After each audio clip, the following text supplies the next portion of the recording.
আজি আপোনালোকলৈ এটা একেবাৰে সোৱাদ লগা যি নেকি এবাৰ খোৱাৰ পিছত বাৰ বাৰ খাবলৈ মন কৰা এটা ৰেচিপি, একেবাৰে ইউনিক, অথেণ্টিক আৰু ট্ৰেডিশ্যনেল মণিপুৰী ডিছ এটা আপোনালোকৰ ওচৰলৈ এটা আজি শ্বেয়াৰ কৰিবলৈ আহিছোঁ। ৰেচিপিটো বনাবলৈ হ'লে মই প্ৰথমতে আহিছোঁ বজাৰলৈ। বজাৰত আহি প্ৰথমতে চকু গ'ল বাঁহৰ গাজকেইটাত। বাকীবিলাকত মোৰ চকু যোৱা নাই দেই। আৰু বাঁহৰ গাজ মানে বাকলি গুচাটো লোৱা নাই, বাকলি নুগুচোৱা এনেকুৱা একদম ডাঠ মানে টাইপৰটো যে এইটো ল'ব আপোনালোকে। মই এইটোৱে লৈ আহিছোঁ আৰু এই দুটাত লৈছে 50 টকা। আৰু এই গৰমত বজাৰলৈ যোৱা মানে বহুত কষ্টৰ কাম। ইমান গৰম তথাপিতো মানে বজাৰৰ পৰা কিনিহে এৰিলোঁ। তাৰমানে আজি মই ৰেচিপিটো দিহে এৰিম আৰু আগতো দিছিলোঁ এটা ৰেচিপি আৰু আজি আকৌ এগেইন দিবলৈ ওলাইছোঁ। প্ৰথমতে আপোনালোকক সকলোকে মোৰ এই ভিডিঅ'টোলৈ অহাৰ বাবে, মোৰ চেনেলটোলৈ প্ৰথমবাৰ অহাৰ বাবে বা মোৰ এই ভিডিঅ'টোত অহাৰ বাবে আপোনালোকক সকলোকে বহুত ধন্যবাদ জনাইছোঁ।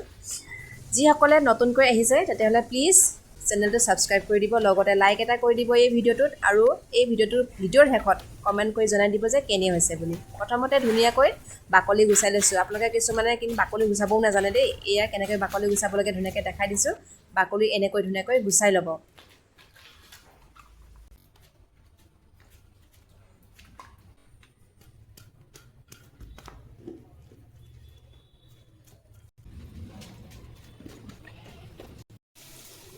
বাকলি গুচাই হ'ল যেতিয়া, এতিয়া এই দেখিছেনে টাইট অংশবিলাক মই কাটি দিছোঁ। আৰু টান যিবিলাক আছে ন সেইবিলাক কাটি দিব লাগে। আৰু যিবিলাক অলপ কোমল হয়, কোমল অংশখিনি ল'ব। বহুত টাইট হ'লে খাবলৈ বেয়া হয়, অলপ সিঠা টাইপৰ নিচিনা হৈ যায়, ভাল নহয় খাবলৈ। কোমল অংশখিনি ল'ব। বহুতেই বিবিধ ধৰণৰ বাঁহৰ গাজৰ আইটেমবিলাক বনায়, যেনেকৈ টেঙা কৰে, গাজ টেঙা কৰে, বাঁহৰ গাজৰ গাজ টেঙা কৰিব, ভোট জলকীয়া দি আচাৰ কৰিব, হয়নে? আৰু মই আজি কেঁচাকৈ তাৰমানে কেনেকৈ বনায় আৰু কেনেকৈ বনাই খাব পাৰি সেইটো আপোনালোকে মোৰ ভিডিঅ'ৰ জৰিয়তে আপোনালোকে শিকি ল'ব পাৰিব, জানি ল'ব পাৰিব। আৰু মই ইয়াতে লাগিবলগীয়া যোগাৰ কেইটামান আছে। সেইটো হ'ল নেমুৰ পাত কেইখিলামান ছিঙিব লাগিব। বহুত বুঢ়া পাত নহয় আৰু অলপমান আগফালে যে থাকে অলপ কোমল টাইপৰ, তেনেকুৱা হ'লেই হ'ল। বহুত বুঢ়া পাত ল'ব নালাগে, 5 কিলোমান ল'লেই হ'ল নেমু পাত। তাৰপিছতে আৰু মান ধনিয়া অলপমান সৰহকৈ লৈ ল'ব। তাৰপিছতে এয়া হ'ল আমাৰ মণিপুৰী পিঁয়াজ অকল মোৰ ওচৰতহে এভেইলেবল আছে, হয়তো আপোনালোকৰ ওচৰলৈ এভেইলেবল নাই। গতিকে পিঁয়াজ আৰু পাঁচফোৰণ লৈ ল'লেই হ'ল। আৰু যোগাৰ পাতিবোৰ ধুনীয়াকৈ কৰি লৈছোঁ আগতে, যিহেতু পটাপট বনাব লাগিব। আৰু লগত থাকিব এয়া মটৰ। যোগাৰ পাতিসমূহ ধুনীয়াকৈ লৈ লৈছোঁ। আৰু এতিয়া ধুনীয়াকৈ সম্পূৰ্ণকৈ চাই যাওক মই কেনেকৈ বনাইছোঁ, কি পদ্ধতিত বনাইছোঁ। কুকাৰত বইল কৰিম। প্ৰথমতে বইল কৰি ল'ম, এটা হুইচেল দিয়াম। তাৰপিছতে লগতে লৈ লৈছোঁ এয়া মটৰ যোৱা ৰাতিয়ে ভিজাই থৈছিলোঁ। আৰু যোৱা ৰাতি ভিজাই থৈ ধুনীয়াকৈ কোমলি গৈছে। আৰু এতিয়া একেলগতে এটা চিটি মাৰিম। নেক্সট পৰ্যায়খিনি কেনেকুৱা হয় মই আপোনালোকক ধুনীয়াকৈ দেখুৱাই দি আছোঁ, গতিকে কোনো স্কিপ নকৰিব। একেলগতে নিমখটো দি দিওঁ, জোখমতে দি ল'ব। আৰু পানীও বেছিকৈ নিদিব, পানী অলপমান দিব, বেছিকৈ নিদিব। এয়া দেখিছে, ভালকৈ দেখাই দিছোঁ। আকৌ পোহৰটো নাছিলে, এয়া দেখিছেনে পানীৰ জোখটো। এয়া চেল দিয়া মানে মই এইখিনিও ধুনীয়াকৈ কুটি লওঁ।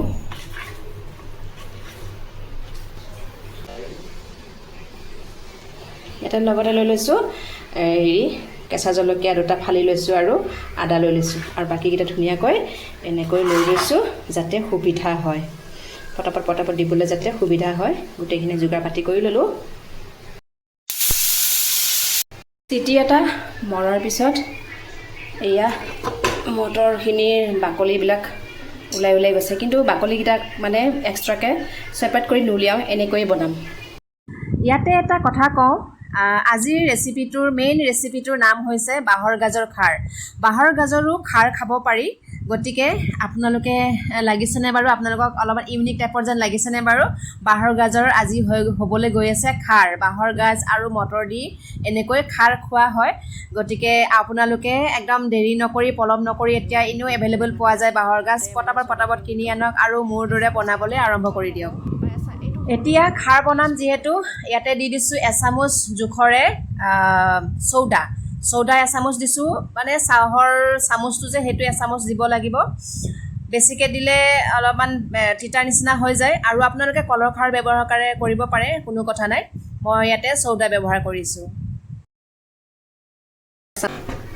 এতিয়া কি কৰিম, এই যে মই ছিঙি আনিছিলোঁ নেমুৰ পাতখিনি, সেইখিনি দি দিছোঁ, গোটা গোটাকৈ দিছোঁ, কাটি নিদিব দেই, বা এনেকৈ ফালি মেলি নিদিব। ফালি দিলে কি হয়, তিতা লাগি যাব। তাৰপিছত আদাখিনি দি দিছোঁ আৰু ফলা জলকীয়াকেইটা দি দিলোঁ। তাৰপিছত এই তেজপাতবিলাক যে ধুনীয়াকৈ কাটি মানে এনেকৈ হাতেদি মই ছিঙি থৈছিলোঁ, তেজপাতটোৰ কেইটুকুৰামান এনেকৈ দি লৈছোঁ, মানে চেণ্টটো ধুনীয়া আহিবৰ কাৰণে। এতিয়া ধুনীয়াকৈ লৰচৰ কৰি লওঁ, তাৰপিছত আৰু তেল মাৰিব লাগিল।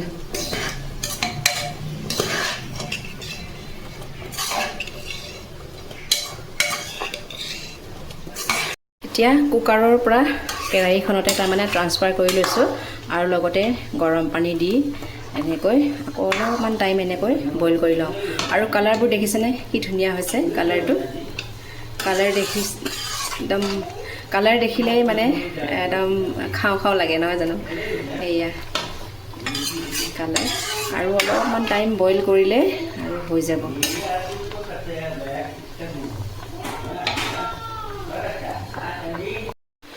এতিয়া এইখিনি হৈ গ'ল। এতিয়া তেল মাৰিম এতিয়া।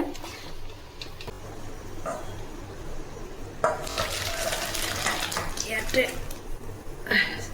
সৰু চৰিয়াখনতে তাৰমানে সৰু চৰিয়াখনতে ট্ৰান্সফাৰ কৰি লৈছোঁ।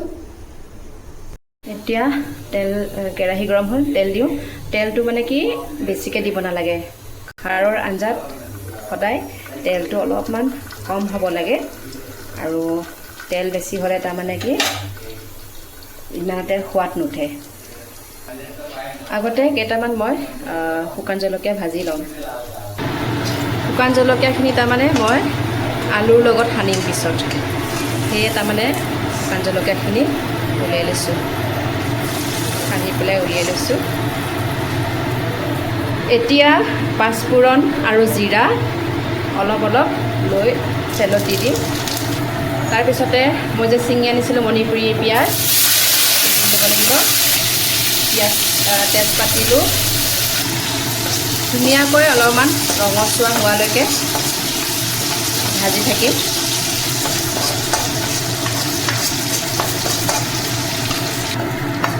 ধুনীয়াকৈ ৰঙচুৱা হৈ গ'ল। কুকাৰৰ চিটিয়ে সৈতে একেলগে বাজিছে। এইখিনি একেবাৰে ঢালি লৈ এখন হাতেদি মোবাইল ধৰি আছোঁ যে, এখন হাতেদি এনেকৈ দিবলগীয়া হৈছে, নহ'লে দুইখন হাতেৰে দিয়ে তাৰমানে ঢালিবলগীয়া হয়, মানে ভাল হ'লে হয়। চাওঁ,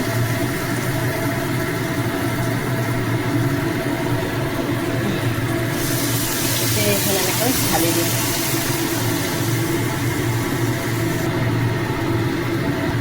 গোটা জিৰা অলপমান তেলত ফুটাই দিছিলোঁ। এতিয়া আকৌ অলপমান জিৰা গুড়ি অলপমান ঘৰুৱা জিৰা, তাৰমানে ঘৰতে খুন্দা জিৰা, পেকেটৰ জিৰা নহয়।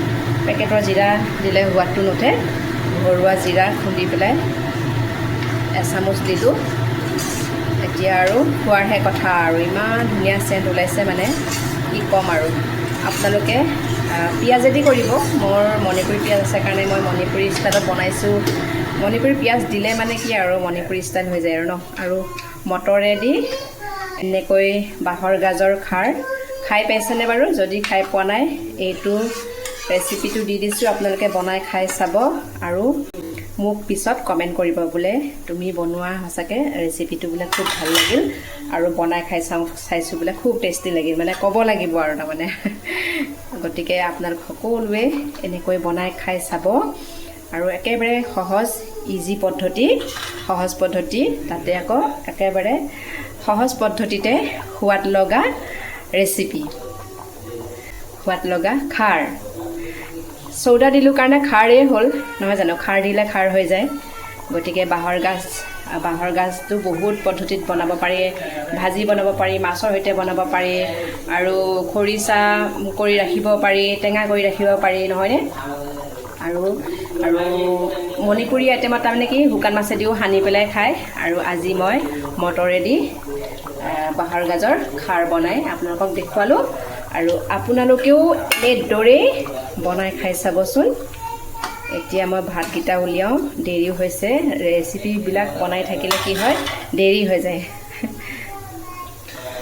তেল মৰাৰ পিছত বহুত সময় বইল কৰিব নালাগে, তেতিয়াহ'লে তেল মৰাৰ গোন্ধ আৰু যিবিলাক থাকে তাৰমানে মণিপুৰী পিঁয়াজৰ গোন্ধ সেইবিলাক নোহোৱা হৈ যায়। তেল মাৰি অলপমান উতল অহাৰ পিছতে এয়া মই দি দিলোঁ এয়া মান ধনিয়া দিলেই খুব ধুনীয়া মানে চেণ্ট ওলায় আৰু খুব ধুনীয়া টেষ্ট হয় খাবলৈ। গতিকে আজি মোৰ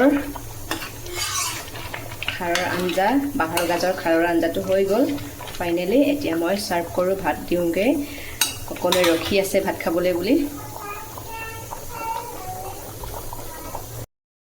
বনাই হ'ল যেতিয়া আপোনালোকক অলপমান ছাৰ্ভ কৰি দেখাই লওঁ। দেখাত লাগিছেনে টেষ্টি হ'ব যেন? লাগিছেনে বাৰু দেখাত? এয়াই আছিলে আজিৰ authentic, yummy, delicious, unique traditional dish, বাঁহৰ গাজ আৰু বাঁহৰ গাজৰ খাৰৰ ৰেচিপি। গতিকে আজিলৈ আহিছোঁ আন এটি নতুন ৰেচিপি ভিডিঅ' বা ব্লগ ভিডিঅ'লৈ আপোনালোকৰ ওচৰলৈ। আজিলৈ টাটা, বাই বাই।